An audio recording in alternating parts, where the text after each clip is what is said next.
Just once in a decade, in a lifetime maybe, the world of entertainment is disrupted and utterly elated by something entirely new. Good Lord.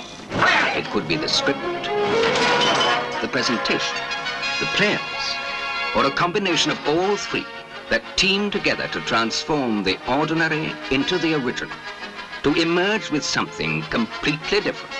And now for something completely different.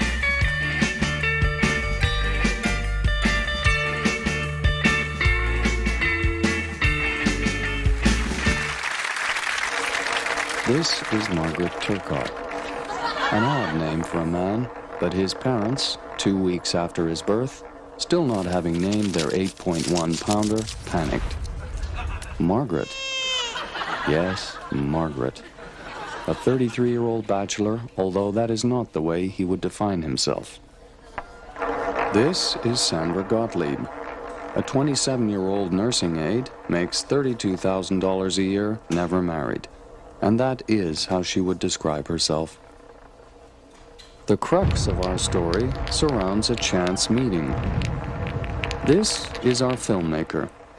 He thought for several days of how he would introduce our couple's chance meeting. At first, he considered an elaborate swooping crane shot following our subjects to their meeting place. His intention with this expensive shot was to say that this is one story of many, that the world is all connected, man. The production elements of this very show thought that Bruce had not taken into consideration the logistical problems inherent in filmmaking. The idea was scrapped.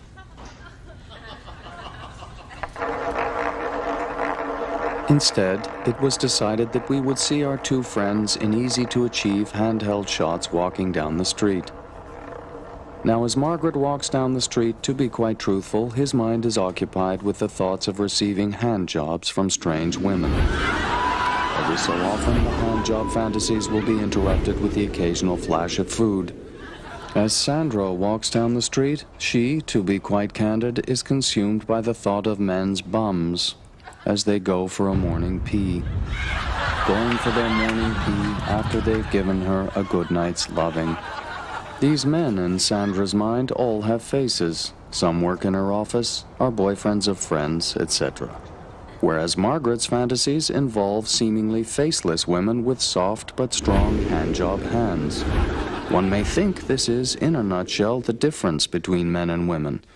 But let's not be too hasty, for these are, as our filmmaker believes, just two people of many. Now, as Margaret walks, handjobs and food on his mind, Sandra's morning buttocks are replaced with a longing more easy to fill, and that is, too, of food. Today, she has decided to break her self-imposed diet and stop at this hot dog stand. This is where my voice fades into a listener's ear as our two young heroes meet at a hot dog cart outside a building, which could be any cart in front of any building.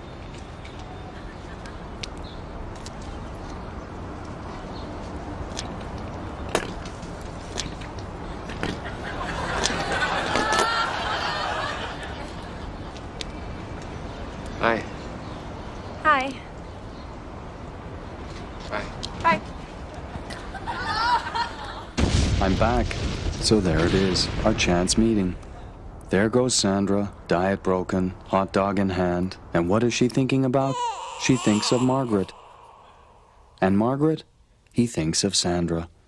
And the overwhelming question of what could have been if they had connected.